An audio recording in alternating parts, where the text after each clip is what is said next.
আজকে নতুন একটা রেসিপি নিয়ে তোমাদের সামনে চলে এলাম। চটজলদি এই রেসিপিটা হয়ে যায় আর খেতে খুবই টেস্টি হয়। সন্ধ্যাবেলার টিফিনে এই রেসিপিটা অবশ্যই খেতে পারো, বা কোনো গেস্ট আসলেও তাড়াহুড়ো করে এটা করে দিতে পারো। ঘরে থাকা সামান্য উপকরণ দিয়ে এই রেসিপিটা হয়ে যায় আর সত্যি খেতে খুবই টেস্টি হয়। যখন তখন ঘরের লোক আসলে এটা চটপট তৈরি করে দিতে পারি। তো চলো স্কিপ না করে দেখতে থাকো কি কি দিয়ে আমি এই রেসিপিটা তৈরি করেছি। আশা করব রেসিপিটা ভালো লাগবে দেখতে আর খেতেও খুব টেস্টি হয় রেসিপিটা। তো স্কিপ না করে দেখতে থাকো। আর বড়দের প্রণাম আর ছোটদের ভালোবাসা দিয়ে আজকের ভিডিওটা শুরু করে দিলাম। তো প্রথমেই দেখো যে মূল উপকরণ আমার লেগেছে, আমি নিয়েছি মিডিয়াম সাইজের 3টে আলু। তো আলুগুলোর খোসা ছাড়িয়ে নেব প্রথমে। তো খোসা ছাড়িয়ে নিয়ে দেখো গ্রেটারের একদম ছোট যেটা, সেটা দিয়ে আমি গ্রেট করে নিচ্ছি আলুগুলো।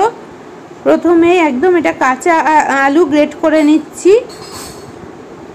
স্কিপ করো না, ভালো লাগবে রেসিপিটা, আবারও বলছি। আর যারা ভিডিওটা দেখা শুরু করেছে এখনো লাইক দাওনি, তারা একটা লাইক দিয়ে দিও। তো দেখো একদম ভালো করে আমি আগে গ্রেটারের সাহায্যে গ্রেট করে নিচ্ছি। তো গ্রেট করা আমার হয়ে গেছে, দেখতেই পাচ্ছ কীরকম হয়েছে আমার গ্রেট করার পরে। এখন বেশ অনেকটা জল দিয়ে 3 থেকে 4 বার আমি ভালো করে ধুয়ে নেব। তো প্রথমেই দেখো আমি একবার জল দিয়ে ভালো করে ধুয়ে নিচ্ছি। আবারও বলছি, ঘরে থাকা সামান্য উপকরণ দিয়ে এটা হয়ে যায় চটজলদি। তো আমি এখানে 3 থেকে 4 বার একদম ভালো করে ধুয়ে নিয়েছি, জলটা পরিষ্কার হওয়া অবধি। দেখতেই পাচ্ছ জলটা কতটা পরিষ্কার হয়ে গেছে।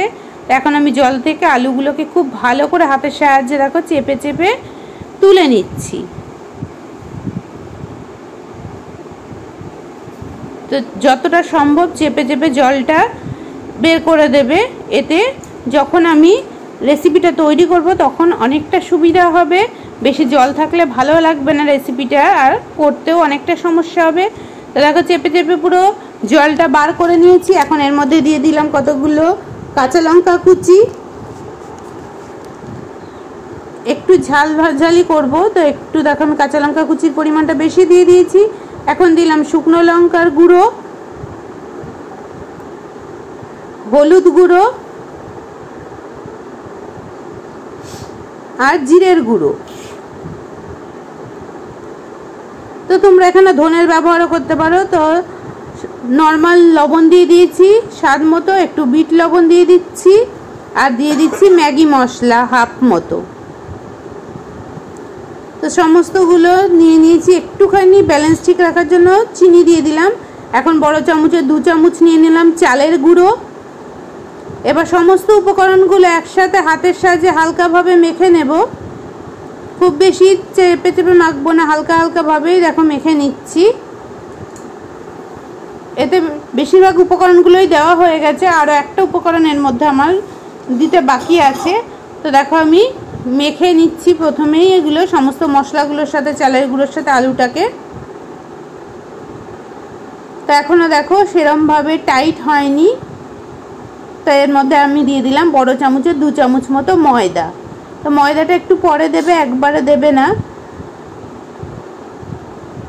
তো এখানে আমি 2 চামচ চালের গুঁড়ো আগে ব্যবহার করেছিলাম, পরে 2 চামচ ময়দার ব্যবহার করেছি। তো এখন দেখো এটাও হালকাভাবে আমি মেখে নিচ্ছি। আর এটা খেতে আবারও বলছি খুবই টেস্টি হয়। সন্ধ্যাবেলা চায়ের সাথে স্ন্যাক্স হিসাবে যদি বাড়ি থেকে হঠাৎ করে লোক চলে আসে একবার দিতেই পারো এইভাবে, আর অবশ্যই একবার ট্রাই করে দেখবে। তো দেখো আমার মাখা হয়ে গেছে, হাতটা ভালো করে পরিষ্কার করে নিয়েছি। এখন প্রথমে দেখো আমি এগুলোকে শেপ দিয়ে নিচ্ছি। আমি ধরো চপের মতো করে শেপ দিয়ে নিচ্ছি।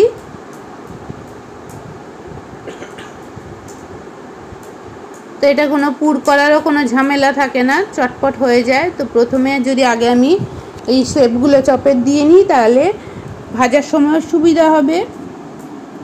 তো দেখো আমার কথা বলতে বলতে সমস্তগুলো রেডি হয়ে গেছে। এখানে দিয়ে দিয়েছি সাদা তেল গরম করতে।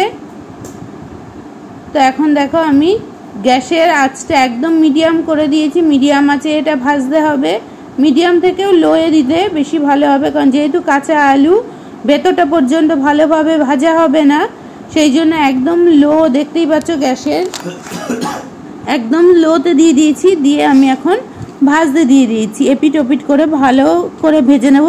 বেশ কিছুক্ষণ সময় হাতে নিয়ে এটা ভাজতে হবে, নাহলে ভেতরটা কাঁচা থাকলে একটুও খেতে ভালো লাগবে না। তো এই রেসিপিটা বাড়িতে লোক আসলেও চটপট গল্প করতে করতে ভেজে দেওয়া যাবে আর খুব টেস্টি হবে। আবারও বলছি, একবার অবশ্যই সবাই ট্রাই করে দেখবে।